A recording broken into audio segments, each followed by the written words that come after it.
কানা কাছে মন কেন বসে না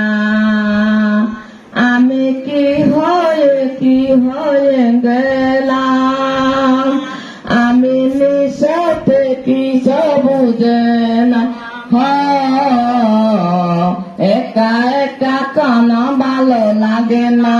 কানা কাছে মন কেন বসে না আমি কি হয়ে গেলাম আমি নিশতে কি বুঝে না